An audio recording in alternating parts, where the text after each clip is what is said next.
दिल्ली में आम आदमी पार्टी को झटका लगा है, बड़ा झटका है। मंगोलपुरी विधानसभा से कई आम आदमी पार्टी के नेता बीजेपी में शामिल हो गए हैं। देखिए, बड़ी जानकारी मिल रही है। आम आदमी पार्टी के कई नेता ऐसे हैं जो बीजेपी का हिस्सा हो चुके हैं। वीरेंद्र सचदेवा और मनोज तिवारी की मौजूदगी में बीजेपी की सदस्यता उन्होंने ग्रहण की है।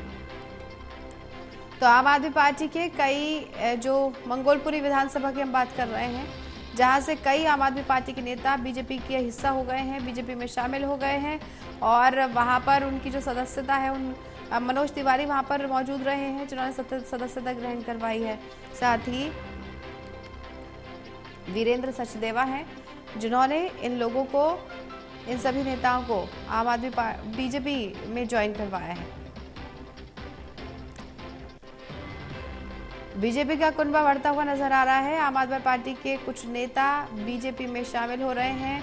दिल्ली में आम आदमी पार्टी को बड़ा झटका लगा है। मंगोलपुरी विधानसभा से कई नेता, आम आदमी पार्टी के नेता बीजेपी का हिस्सा हो गए हैं। ये तस्वीर आप देख रहे हैं वहीं की, जब आम आदमी पार्टी के नेता बीजेपी ज्वाइन कर रहे हैं। प्रणय शर्मा हमारे सहयोगी जुड़ गए हैं। प्रणय, आम आदमी पार्टी के नेता बीजेपी में शामिल हो गए हैं, बीजेपी का कुनबा बढ़ रहा है, आम आदमी पार्टी के लिए मुश्किल बढ़ रही है। हाँ बिल्कुल, देखिए मंगोलपुरी विधानसभा से नेताओं ने पार्टी का दामन थामा है। कुछ सामाजिक कार्यकर्ता हैं जिन्होंने बीजेपी में शामिल हुए हैं। अहम बात यह है कि अभी कुछ दिन पहले की अगर हम बात करें तो उसमें भी ज्वाइनिंग हुई थी, जिसमें बीजेपी में बड़ी संख्या में नेता और कार्यकर्ता जो है वो पार्टी में शामिल हुए थे। और आज मंगोलपुरी विधानसभा से जो नेता और कार्यकर्ता हैं वो पार्टी में शामिल हुए हैं। तो ये जो सिलसिला है वो पार्टी में लगातार जारी है और पार्टी को उम्मीद है कि आने वाले चाहे लोकसभा चुनाव की बात करें या विधानसभा चुनाव की बात करें, उसमें पार्टी का जिस तरीके से परिवार बढ़ रहा है उसका फायदा भी मिलता हुआ दिखाई देगा। और एक बार फिर ज्वाइनिंग के मौके पर बीजेपी के प्रदेश अध्यक्ष ने हमला बोला आम आदमी पार्टी के ऊपर कि जिस तरीके से लोग ठगे गए हैं, जो नेता जिस उम्मीद के साथ आम आदमी पार्टी से जुड़े थे उन्हें उस तरीके की जो वर्क कल्चर है वो वहां पर नहीं मिला, उससे वो काफी निराश है।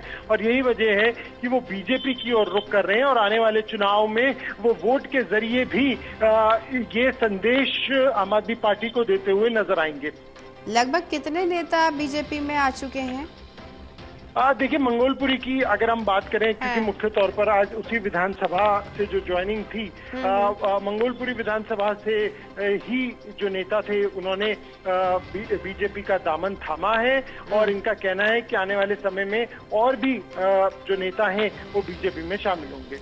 आम आदमी पार्टी की ओर से अरविंद केजरीवाल तो ये कहते हैं कि हमारे परिवार को तोड़ने की कोशिश की जाती है, लेकिन एक एक कार्यकर्ता, एक एक नेता बहुत ईमानदार है, वो पार्टी से कहीं नहीं जाएगा। अब ये तो तस्वीर कुछ और ही नजर आ रही है। प्रणय, हाँ बिल्कुल, देखिए राजनीति में कुछ भी संभव है और ये कहना गलत नहीं होगा।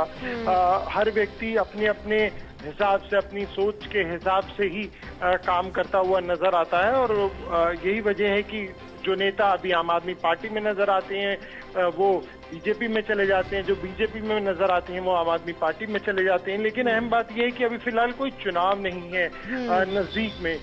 ऐसे में पार्टी में शामिल होना निश्चित तौर पर आम आदमी पार्टी के लिए एक झटका जरूर है। बिल्कुल चुनौतीपूर्ण जो रवैया है अब रहने वाला है, कह सकते हैं आम आदमी पार्टी के लिए मुश्किलें थोड़ी सी बढ़ती हुई नजर आ रही हैं। आगे देखना होगा कि क्या होगा। चलिए, बहुत शुक्रिया प्रणय तमाम जानकारी के लिए।